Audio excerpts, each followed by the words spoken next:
Welcome to Veterans Chronicles. I'm Greg Corumbus, honored to be joined today by Mr. Tom Rice. He is a veteran of the Screaming Eagles, the 101st Airborne Division of the U.S. Army, and he is also a veteran of World War II and parachuted into Normandy on D-Day 75 years ago. Tom, thank you very much for your time today, sir. Well, thank you for thanking me. You remember well. Where were you born and raised? I was born in Coronado, California, and raised in the same place. Still live in the same house, the same property. Wow, you're a lifer. Oh, yes. Excellent. When did you join the service? When or why? When? When, in 1943, I joined the service. I volunteered for everything. My serial number was 1916-48-59. And the first digit indicates a volunteer. If it was a 3, then you're a draftee. So why did you choose the Army? Because I was a risk taker. And my father was killed in a naval air crash in 1934, so I wandered as I wandered. And for the most part, made my own way and took all the risks that were possible. So after you joined the service, you were at both Camp Toccoa and Fort Benning. What was that training like? Well, we originally started at Camp Toccoa, Georgia, a small CCC camp deep in the northeastern woods. For the most part, it was closed, but it was reactivated and kept quiet that we were not to be seen or known for 13 weeks as we trained in everything that was experimental. We did such experiments that you wouldn't believe. Wow. And it was tough going. The regimental colonel wanted athletes and college kids, and I qualified for both. I had 2 years of college before I went in, and I was an athlete running the mile and the 2 miles. Did being a paratrooper come naturally to you? That was easy enough because I was in a good physical condition, and the regimental colonel probably went through 4,000 individuals to get 2,000. So we were a large group. The first time when we came in there in Camp Toccoa, Georgia, on Thanksgiving Day, we grouped at an old C-47 body that was just to make construction, climbed a ladder to 36 feet, and they strapped on a harness, and the harness was connected to a cable on the other side of the C-47, and they gave us the D-ring and a reserve parachute, and we were told to jump out, not to look down, but to look out, and transfer the D-ring from one hand to the other. If you fail that, you're in deep trouble. Wow, no pressure. So when did you go to England? When did you get deployed to England? After our training on 3 or 4 different levels for efficiency and coordination with other regiments and the division, we went to Camp Miles Standish in Boston, and were there for several days being processed, and we left for England on the William G. Gothel's steel reinforced concrete Liberty ship with bunks 18 high, 2 feet wide, and 6 feet long. Very so specific. The trip there was a convoy. We were traveling about 10 knots an hour, and we landed in Glasgow, Scotland on January 1, 1944. And I had the mumps on board ship, so I got special treatment and isolation. How long did it take you to recover? 10 days. 10 days. Plus another 10 days in a hospital in Scotland to make sure that things were correct and proper and healthy. Wow. I was going to say you had about 5 months between the time you got there and D-Day, but about half of the first month was taking care of the mumps. So what did you do for the next 4.5 months to get ready. We were all cleared and monthless. And when we ended up in Camp Lambourne in England, and we started our training, most of it revolves around activities that we would be doing in Normandy, not knowing that we were going to Normandy, but somewhere on the coast of France, for sure. So there was Operation Eagle, Beaver, and one other final one that brought us jumping from GI trucks instead of the aircraft because the German bombers were overhead. So those lasted each about a week, and so that used up much of the time. When did you learn what exactly your mission would be? The mission, I was unaware of the mission. I was assigned to a Lieutenant Colonel Carroll. I had to know what he's doing, why he's doing it, where he was, and had to be able to make contact with him immediately. He was the executive officer of the regiment.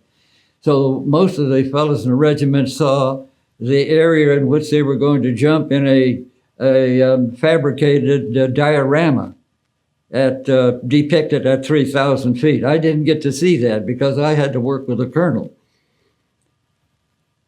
Right. So talk about the night that you embarked. Several things happened. We moved from our barracks, our shanties in Lambourne to present ourselves in good physical shape with the regimental colonel, who stood on a jeep covered with a camouflage parachute and gave us a speech like a Newt Rodney football game speech. He was a knife thrower and had a large Bowie knife on his leg, and he had a 4 foot by 8 foot piece of plywood, 3/4 of an inch thick, with Tojo on one side and Hitler on the other side. He'd stand at about 50 feet and throw that Bowie knife. But in the beginning of his speech, we called it the knife speech after we heard it, and whatever amounts of speaking he could get through to us, because it was a laughable situation. He reached down to pull out his Bowie knife and it wouldn't come out. So everybody starts laughing, and he reached for his M1 trench knife and threw that, and it hit the target. And so we all clapped. And he wanted to shake hands with every one of us, so we lined up, and he gave us his admonitions, and we went on for dinner. We had steak and peas, as I remember, and then from there a shower. And then we walked over to our aircraft. Our jump master was Lieutenant Ed Jansen. He was about a 15% Cherokee Indian. So he knew what he was doing and how to fight. And he didn't carry a tomahawk or bow and arrow, but he had a carbine and a sidearm. So I worked with him. And one of the fellows in the squad, Marvin Van Buskirk, after taking a shower, left his dog tags hanging in the shower. And he notified me halfway to the aircraft that that's what had happened. He didn't have them. So I said, okay, we'll take your equipment, Marvin, go back to the shower and see if you can find them. If you can't, then catch up with us and meet us at the aircraft. He couldn't find them. So we tore off 2 pieces of canvas and printed his name on it. He had the best dog tags in the history of the military because they didn't clank when you ran and rattled in the mess kit.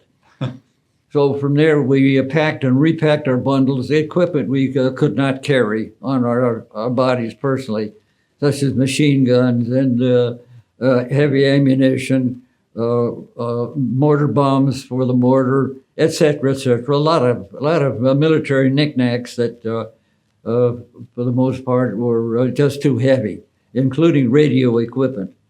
So everything we did at that point and up to and including combat was experimental.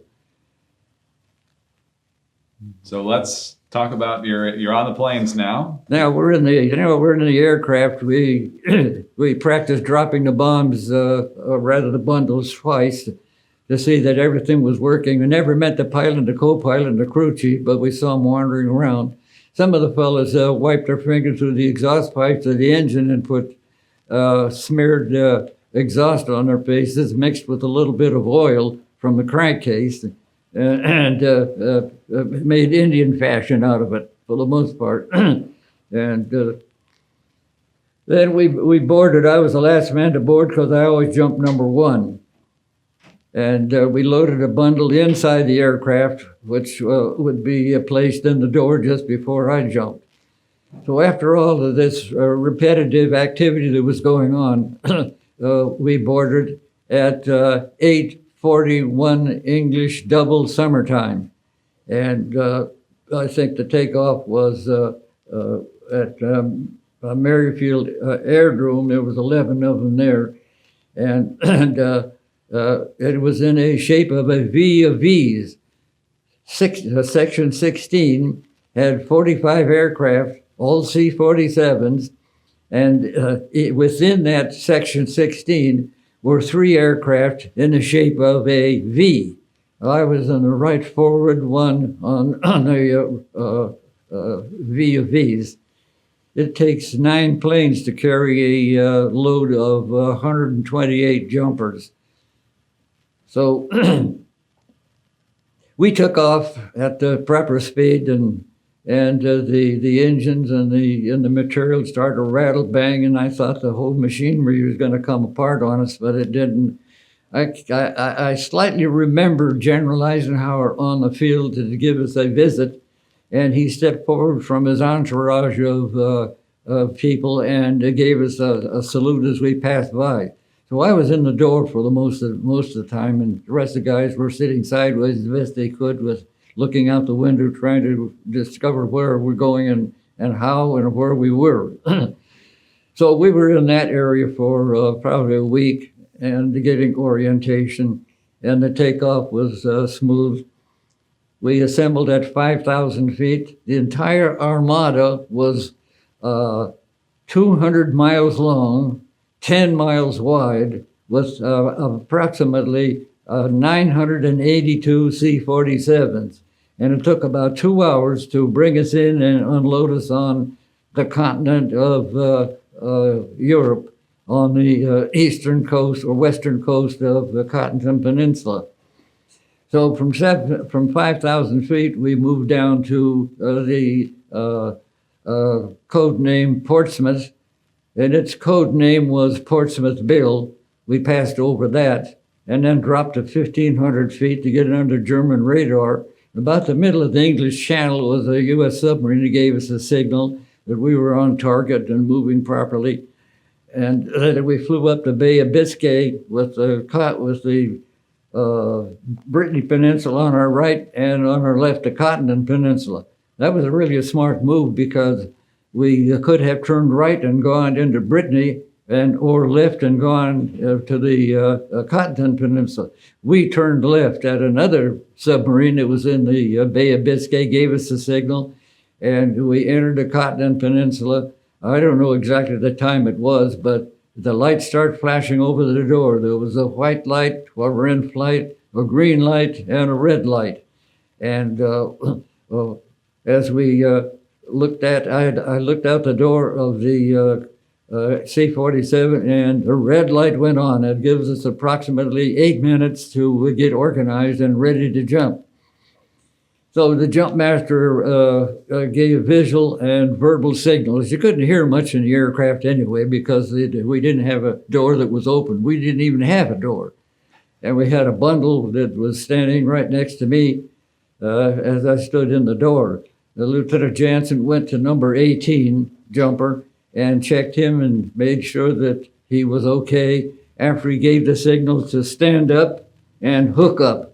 Now, there's a steel cable that runs from the pilot's cabin to the aft of the aircraft, and we hook up on that. And that had to be done correctly, otherwise you could get your arm wrapped around the webbing and you're going to lose it for sure. So Lieutenant Jansen checks number 18 and pats him on the derriere, and the 18 says all okay, and 17 does the same thing, and so goes on up to me to number 2 and number 3 men. They had a special responsibility of turning on electrical switches and pulling toggles to drop the bundles underneath the aircraft. There were 6 of them, and they weighed 300 pounds each. So that's 1,800 pounds plus the one on the door.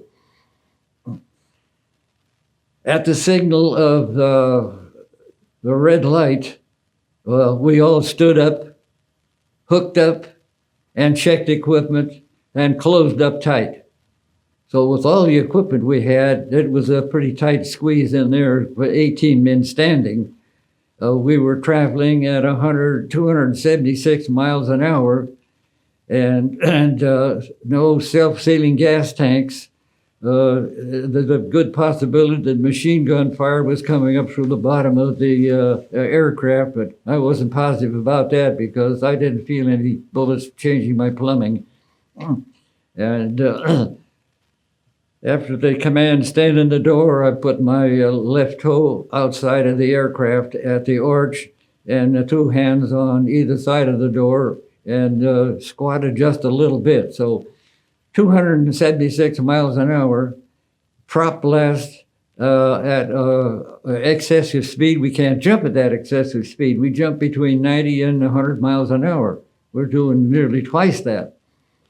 So Lieutenant Jansen made communication with the pilot and asked him to slow the thing down. That didn't happen. And about that time, I was viewing a rectangular corridor of anti-aircraft fire exploding at about 1,000 feet. So it looks like we're going right through it. Now, you know about the crickets? Yes. Okay. Do we need to explain anything there?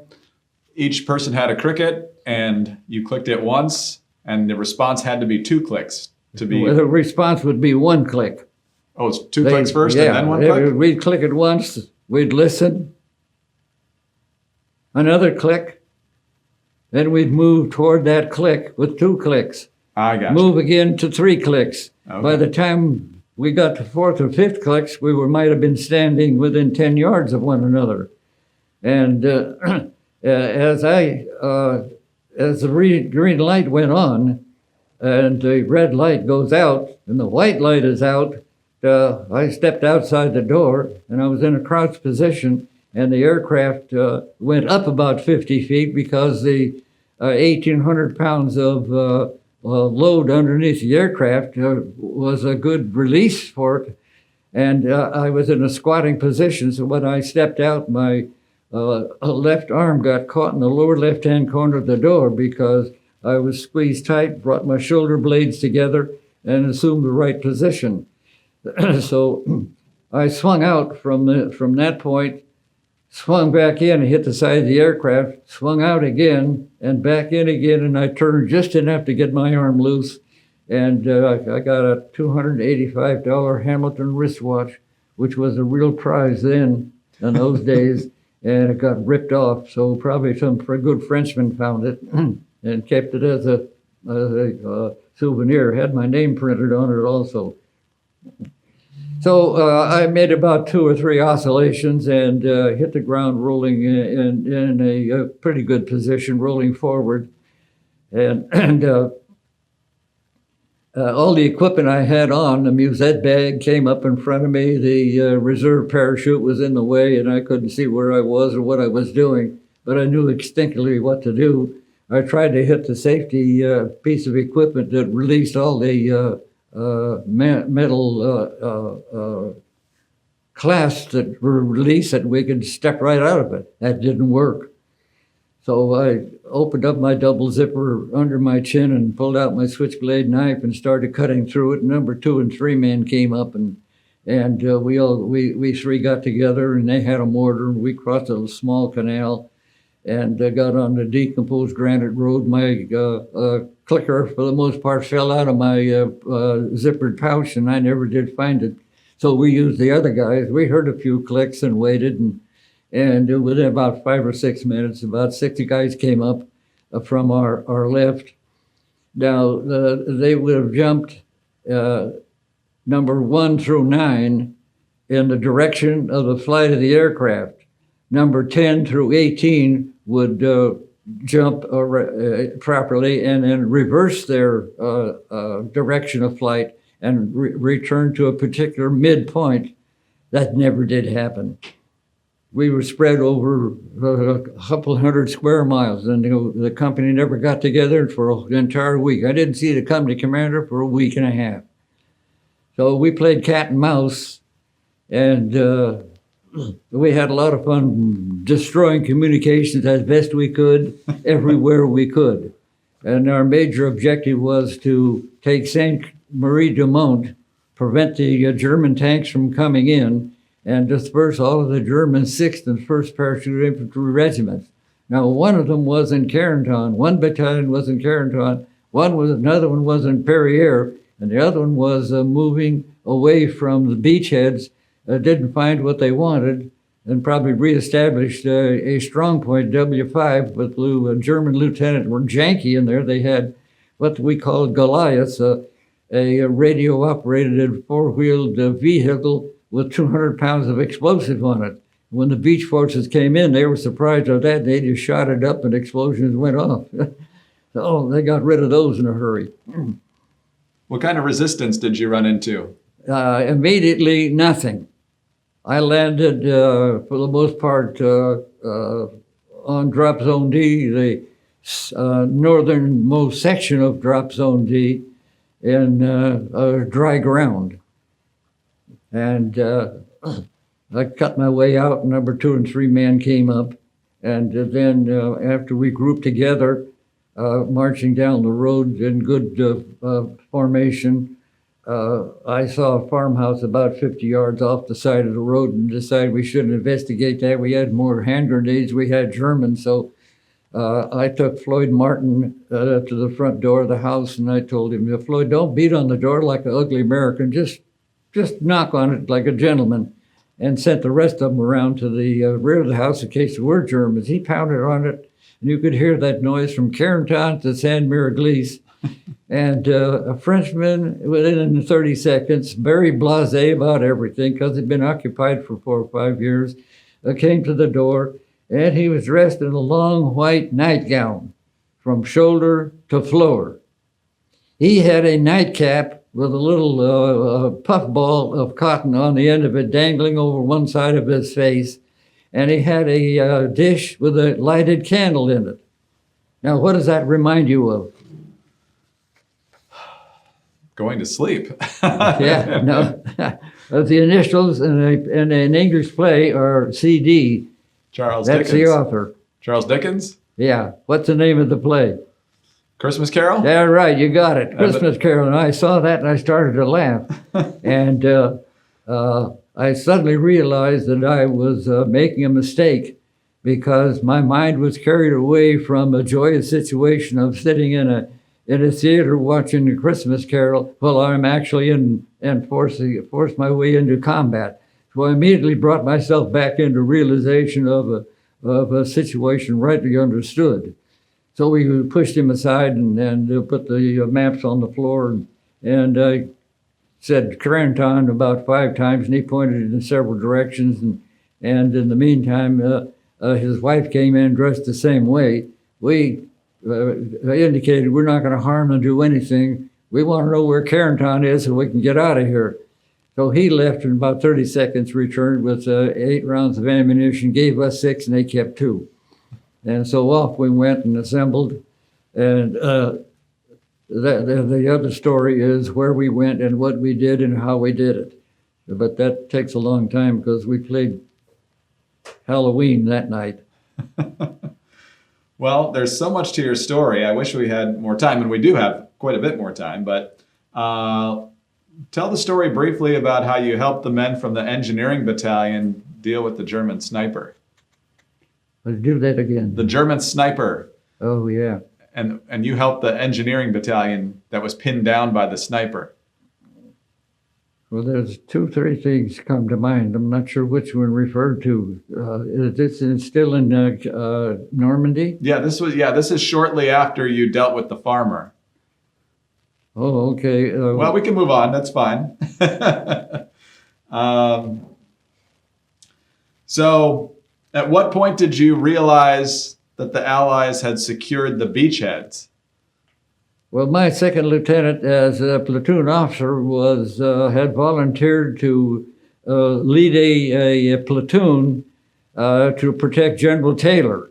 And after he landed, General Taylor gave him the strict order of moving to Causeway 4, which was a raised roadway that led to the English Channel parallel to the Douvre River, and make contact with the beach forces coming in. He did that, and the point of contact by time-wise was 11:05 a.m., June 6th. And that has been misrecorded several times, so I would reaffirm that from his words, it was 11:05. And he made contact and then rejoined us a little bit later. We fought for 37 days, playing cat and mouse and destroying communications everywhere we could and organizing our group. So we had 326th, 327th Glider Infantry people with us. We had 506 people and probably one or two 502 regimental paratroopers. So it was a mixed bunch, and we did what we were supposed to do, and we did it in a hurry. How long did it take you to find your unit? About a week to a week and a half. They were spread some 90 miles away. The company commander jumped with 5 or 6 guys and was able to pull them together as a squad. Here's the captain, the company commander, captain leading a squad of 5 or 6 men. And so they moved during the night and settled in hiding in the day.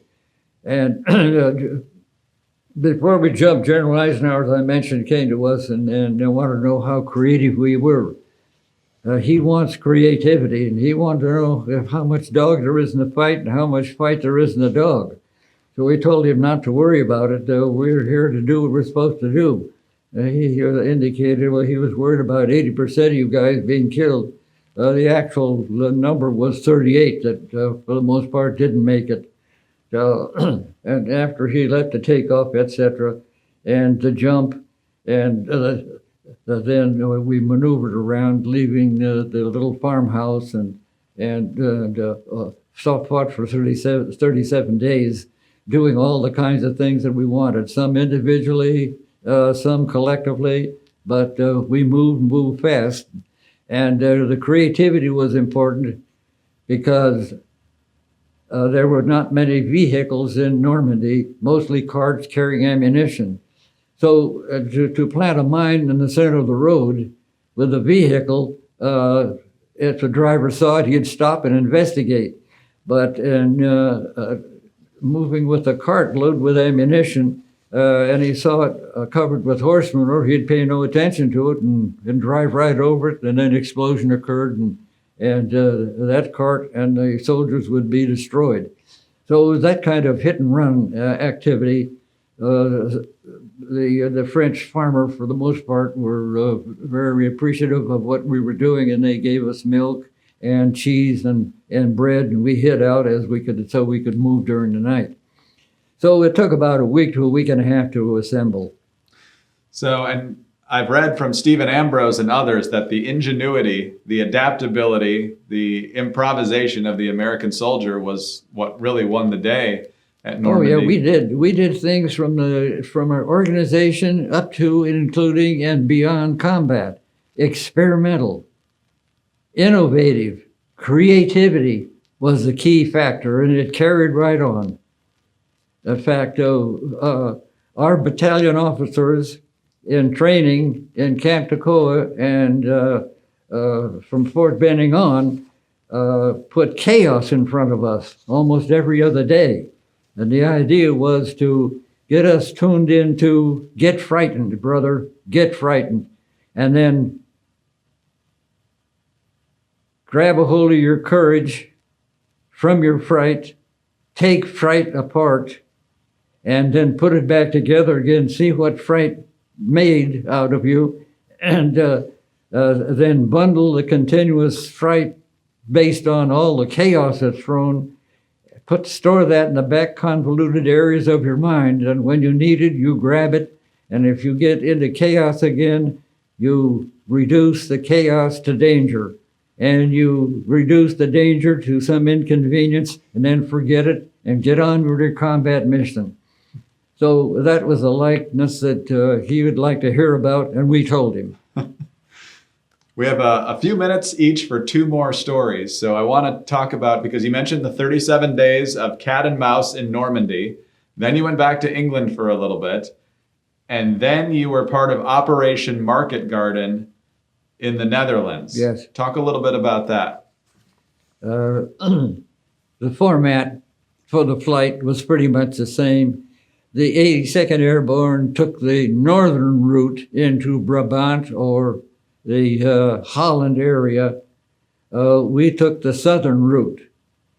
Our objective was to secure what was typically known as Hell's Highway, all the way up to Arnhem under Operation Market Garden. And we accomplished our mission, most part, from time to time. To secure that highway was very difficult. My company jumped in at Veghel, which was about 30 miles north of the borderline of Belgium and Holland, where the British 30th Corps was waiting to blast off. They had to use the highways because the polders, for the most part, were marshy and pretty wet. You can't run tanks over those kinds of terrains.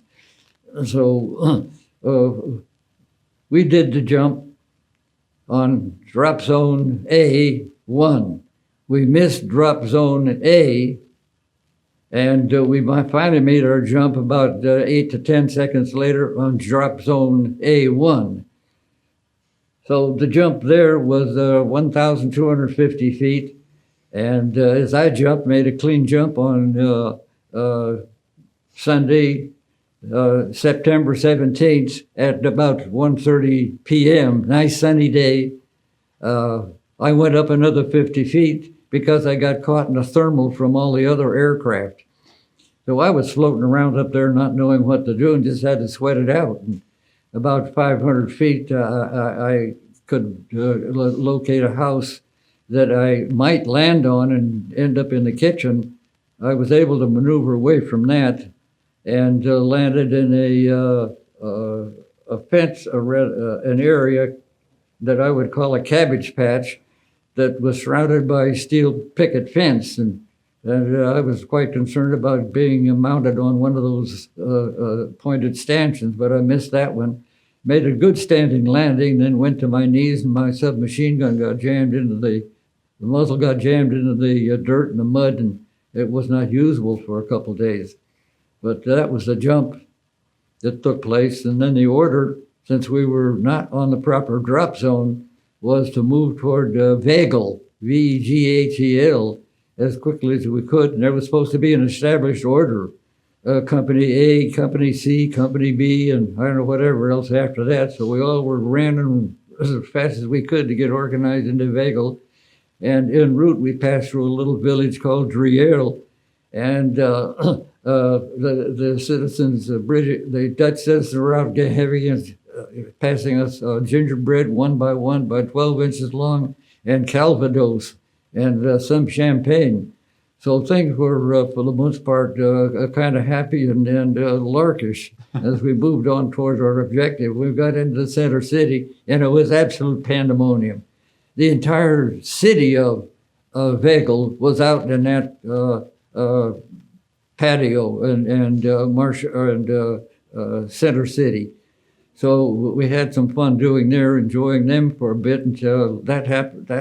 That was about a 2-hour stint just in the environs of the city square.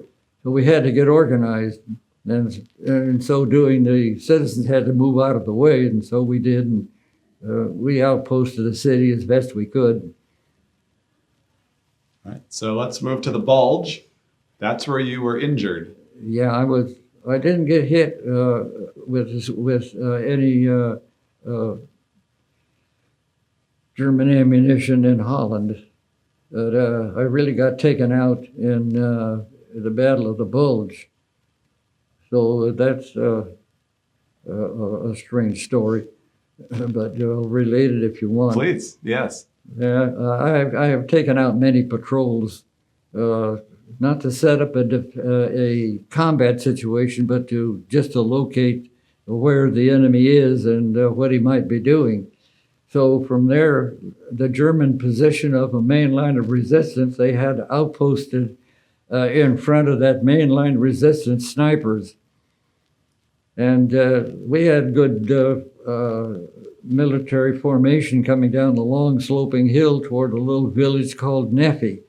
And we were walking and trying to climb over barbed wire fencing, and that slowed up the process of the squad.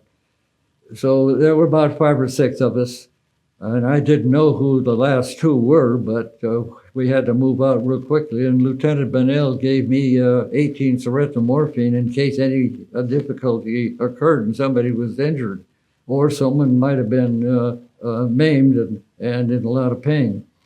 But as we came down the highway, we were walking perpendicular to it, a decomposed granite road, and on my left was a junction.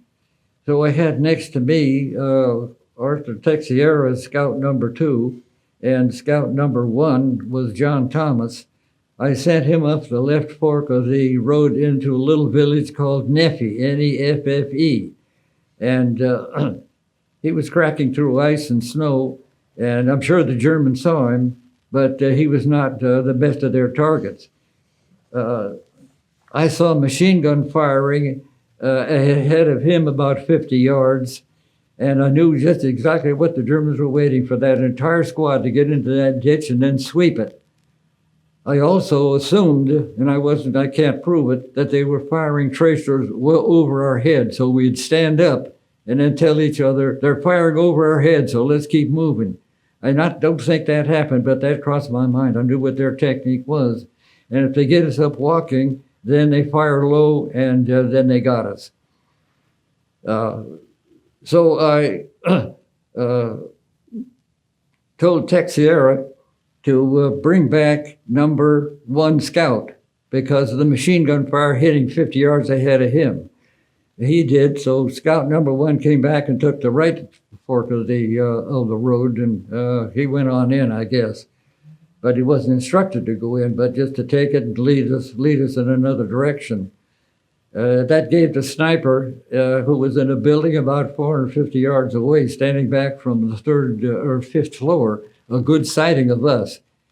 Now, he is after the leader of the squad, and that's me. And his objective is to hit me between the lower part of the neck and the top part of the shoulder, the obligato. And once a bullet strikes that, you're through. That is it. You've lost control of everything. So as I moved away from the center of the road and the crossroad area, I saw a haystack, and I thought that might be a good place if we got in trouble to hide out and remake our plans. The sniper saw me for sure, and he fired. Evidently, he thought my knee was my head, and he hit me in the left knee just above the knee. Now, I didn't know whether it was broken or not because I could feel the blood running into my boot, and we just nicked the artery. Not a full tear of it, but just nicked it enough that I could feel the warmth of my leg in the boot. And I told Texiera I'm hit, and so give me a shot of morphine. He gave me a shot of morphine, and I told him to go on in, take the patrol in, it's over. So what happened to the other guys behind him probably was given instructions by Texiera, and he took them on in. And so I was out there, had to check that right leg, or rather left leg, to see if it was okay. I don't know whether it was broken or not. So as I got up from the center of the road and swung my right arm up in front of me, I got shot in the right radius. It took about 6 inches of bone out of there. And I didn't even feel it because I'm under morphine. And it was not broken. So I dove toward the haystack, and it was so old and rotten that it just fell apart. And I made sure the sniper couldn't see me at all. So the rest of the guys went in. Now I'm out here 3 or 4 hours, and for the most part, I was frightened that they might send a patrol out to try and get me, or they would set the haystack on fire by machine gun tracers going over our heads, lower them, and fire would begin. But neither of those happened. So a fellow from the squad, John C. Wells, came up from behind me and moving through the ditch and cracking through the ice. And I saw him in the center of the road. And I told him to give me your rifle, you take the muzzle, and we'll work our way back in. So we did. It took about an hour to get back up to the top of Marsden Hill, and I was put on a jeep and taken to the nunnery, and put on a gurney and wheeled in on the operating table. I told the surgeon, "I'm hungry, sir," and he ordered the medic to get me a peanut butter sandwich. So while he was running a stick through my forearm, I was eating a peanut butter sandwich, and he was checking the leg. They took my boots off, and I objected to that, but they needed them. So after General Patton broke through in about a week, my wounds occurred on December 22nd at 2 p.m. on a nice, beautiful, terrific Sunday afternoon at 2 p.m. I have proof of that on a daily report that someone researched much later. And I was sent to the 121st Field Hospital in Belgium, and I was there a week while a nurse, her name was Lieutenant Janice Van Hees.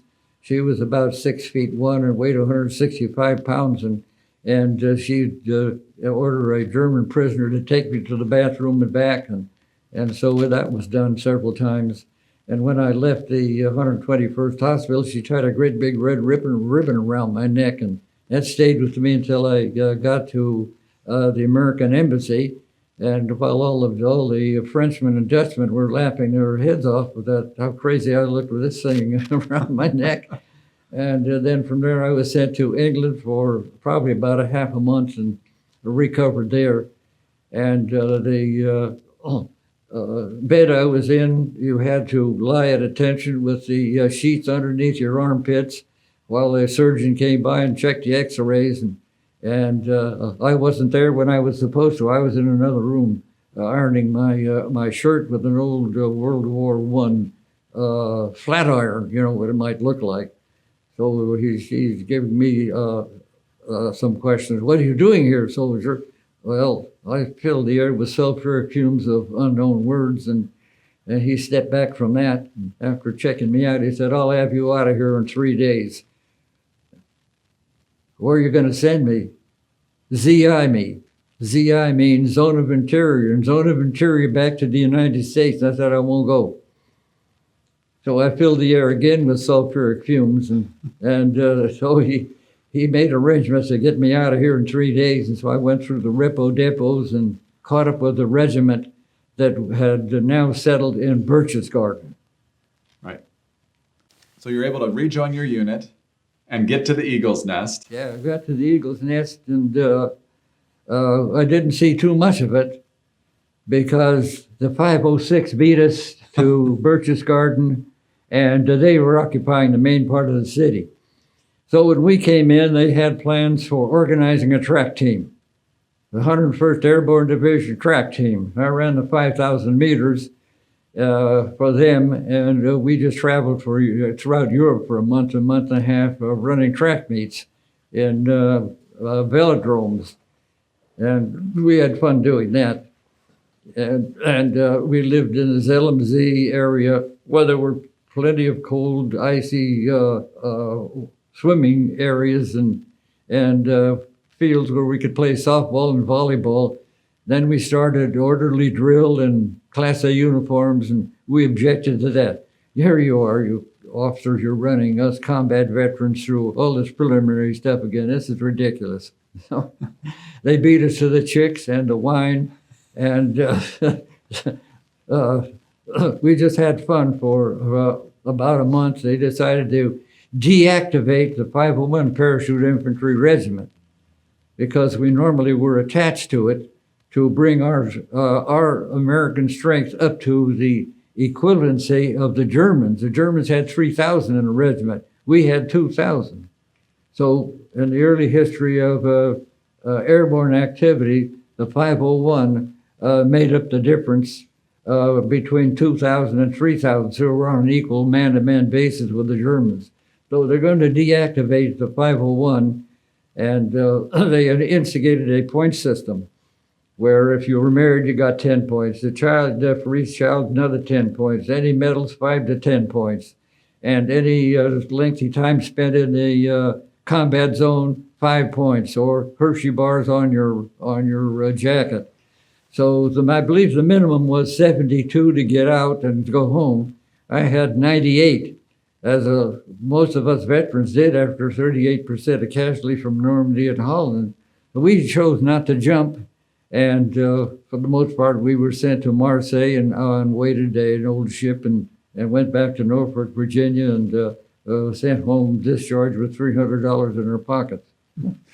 We just have a minute or two left, but I have to ask you, because you made headlines this year by jumping again into Normandy at nearly the age of 98 years old. Now you are 98. Why was it so important to you to do that again?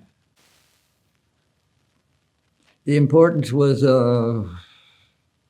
point of the sword, really, because we led the way, and the operation could have failed without the airborne operating in the interior when we first jumped in Normandy. We realized that, and we moved in that direction of indicating to the people of the world that we were one of the best, and we wanted to remain as such. And we were supported by the finest military organization in the history of the world. Had brought us back to Normandy and allowed us to jump. The French passed a law that only people under 80 could jump. They found a way around it, so I was able to jump at 97. So as that occurred 2 times, and 1 time in Holland. We had to take a physical exam before we could jump, and they were satisfied with that. So off we went. The second part of your question was what? Just why it was important. You answered it. You sure? Yes, sir. Yes. So we were supported by a grand army of the United States and everything they did to bring us here, including a Team Tom, who were very fine people who knew the battle history of the United States from the early wars up to the present. And we were just a great group of people, and they were responsible for me being here today. Outstanding. Mr. Rice, our time is gone, but thank you for being with us today, and thank you so much for your service to You're our welcome. country. I hope I got everything you wanted. Absolutely, But, sir. yeah. Tom Rice, U.S. Army veteran of the 101st Airborne Division, the Screaming Eagles, served at D-Day, also part of Operation Market Garden, and at the Battle of the Bulge. I'm Greg Corumbus. This is Veterans Chronicles.